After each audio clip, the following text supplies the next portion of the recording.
Right, it is kind of midsummer in our UK tropical garden, so we're going to look at a bit of colour that's coming, and we're going to look at a shady corner which has been a bit overgrown, and I've just opened it up, but we'll have a look at some of these flowers because the tiger flowers have just started going, and these are particularly quite tropical looking. So I've just got a mixture of bulbs in here which I bought about 4 years ago, and I've come back every year, so they're pretty tough, these tiger flowers, and they do vary colours. They go from white to pink, red, orange, yellow. They're all the same sort of similar pattern, just a little bit different. Yeah, the only downside to it is they only sort of flower for a day, or if you're lucky 2 days if it's sort of not too warm. We can see we've got a white one coming here, and possibly another orange going to open up soon as well. So we've got some of the Cocosmia. This is an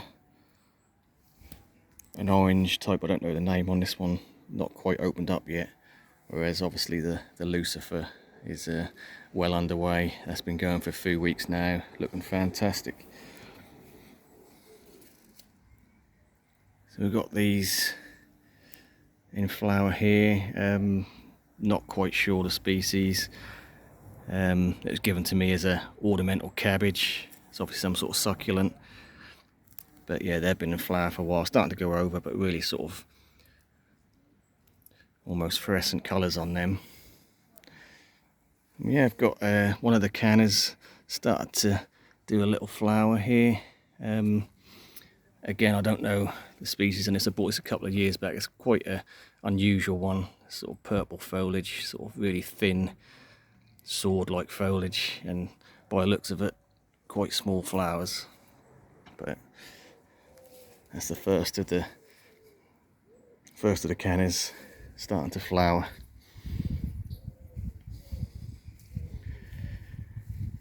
So we've got some daylilies here. So these are, again, as the name suggests, flowers just last a day, but they're quite a nice sort of burnt orange. Again, quite nice to see that splash of colour. Obviously we've got some bedding plants in here, some impatiens and some begonias, so that gives us a splash of colour in the centre bed. But don't forget that your mondo grass, black grass, also flowers, albeit very small, white with purple tinges in it. So that is starting to go all the way around. So that's a nice little. Right, the Virginia.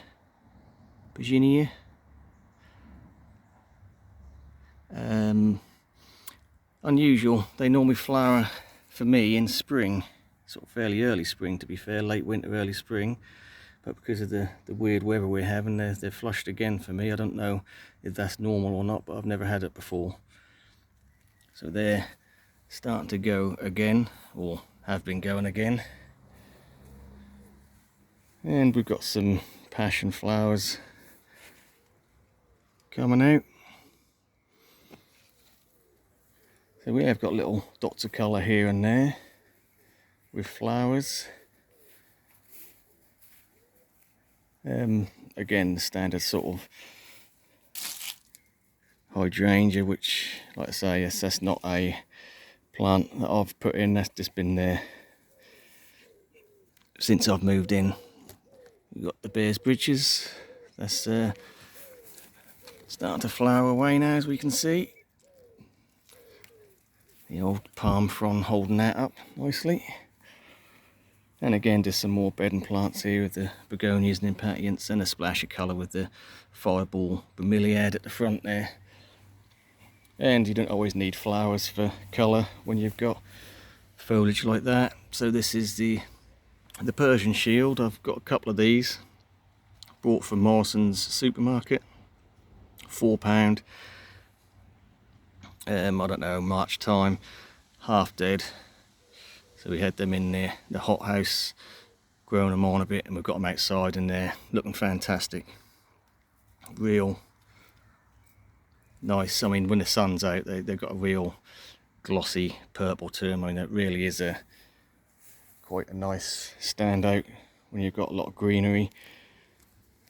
Yeah, a couple of the remaining fuchsias, I have dug a lot of them out to make room for other plants, but I've got to leave one or two in, so there's the fuchsias there. But yeah, to the main point of the video really today is just a sort of update. So I've done a garden tour a week or so ago, and that probably looked a bit different, this corner, to what it does now. Just due to the fact that we had a lot of palm fronds, so this corner was quite enclosed. So what I've done is just opened it up. So what I've done is took 4 fronds off the Phoenix canariensis, which were sort of hanging down low and sort of cutting right across the viewpoint, so you couldn't really see what was going on in the corner. And I took 5 fronds off the Trachycarpus behind here, which just the lower fronds, because again they were obstructing the view at eye level. So what we've done is basically opened up this area so we can actually see the red star cordyline there. So yeah, I sort of ain't really been watching this one. It's sort of caught up with me and just sort of caught me unawares that how big it's got, because obviously this went in, I say obviously, it went in about, I don't know, 4 I'm going to say 4 years ago, 4 or 5 years, as a very small plant, and that's always sort of been hidden by other foliage, and now it's sort of got a place to stand out a bit so we can actually enjoy it now. So it's got to that size where it's, you know, looking a bit more impressive. So I was sort of hiding behind this Camerops here, and again with these fronds cut off the Phoenix canariensis, that's really given that a opening as well to fully enjoy that. My favourite Camerops in the garden, so I'm not a fan of Camerops humilis at all, but that is my favourite of the Camerops in the garden. Yeah, just because it's been more shady and it's stretched, and it just looks really glossy, and it never takes any spot on it. It's always looking pristine, and starting to get a little bit of a trunk on it now, to be fair, probably about a foot of trunk. Only a couple of suckers on it, so I might take them off. Yeah, so when you've got fronds 3 metre plus on your Phoenix canariensis, I have to cut them off and cut them into 3 portions, 3 or 4 portions, to get them in the bin, because there's no way these are going to compost down anytime soon. They'll take years to break down. So that is, yeah, 4 fronds off that, and then we've got the biggest Trachycarpus fortunei, which is a female. That's not going to be holding any seed because there's no other trackies around here to fertilise it. Yeah, I'm going to say 6.5, 7 foot of trunk, and again really stretched foliage just due to it being in shade all this time. But eventually it will overtake the Phoenix canariensis and get that sun that it probably wants. But now we've opened up this corner, we can actually see what's going on in here, so that's quite nice, because the fatsia at the back there was sort of fairly hidden by, like I say, all the palm fronds. So we've opened it up now so we can see what's going on and enjoy some of the plants in here a bit more. So we'll haze over the Summon Substance hosta, which is eaten to bits. The leaves didn't get as big as last year. It's still a decent size, but not a patch on last year, and obviously with the slug damage it just looks a bit of a mess. But more of a success story is the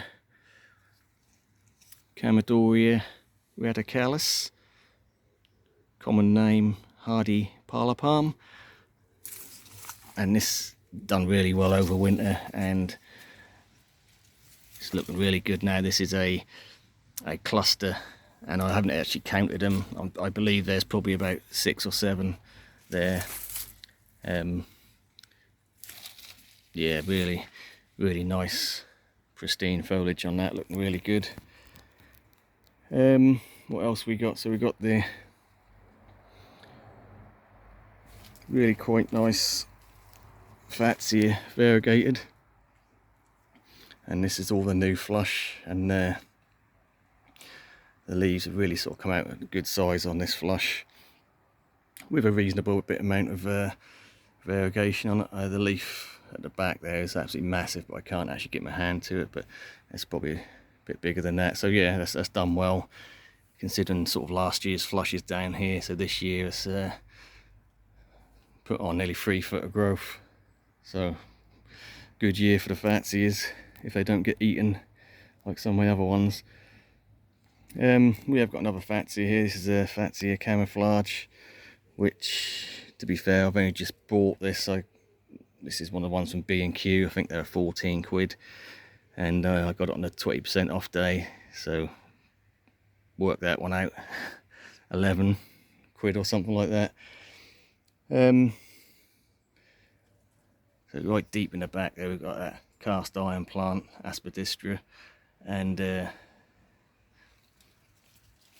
that's always done really well. That's survived every winter.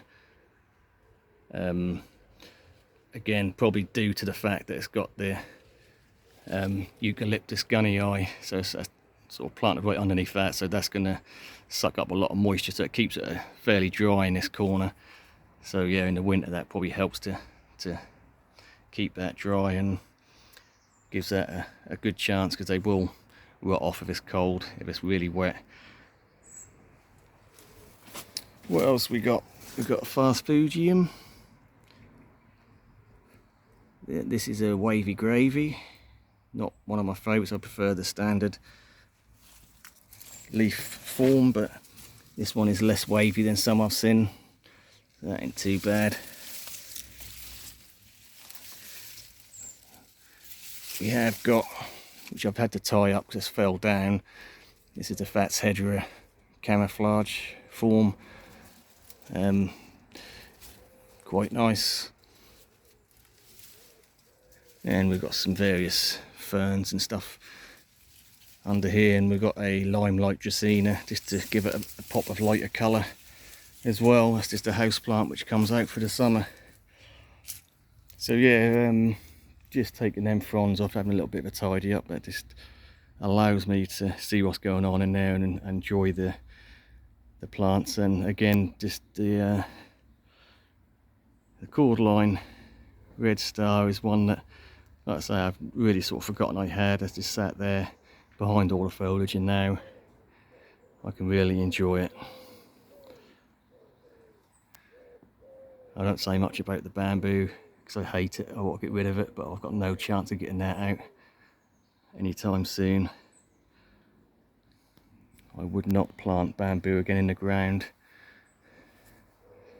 I know a lot of you love bamboo. Not for me. But yeah, everything else is doing well. Considering the weather, I think it's about to break. We're going to get some slightly warmer weather. It's been sunny today. It's just sort of turned overcast now, but in general it ain't been too bad a day. Sort of 20-21 degrees. Even the collocaceas are starting to perk up a bit. Just opened up a new leaf on the white lava. So this is the one previous. So it will get more of a green and white strip in that. Right, I think we'll leave it there. And thank you for watching, and thank you for all the regulars that ask me questions and comment on the videos. I do try and answer any comments, or at least gives a thumbs up. yeah, thank you all for watching, and we'll catch you on the next one.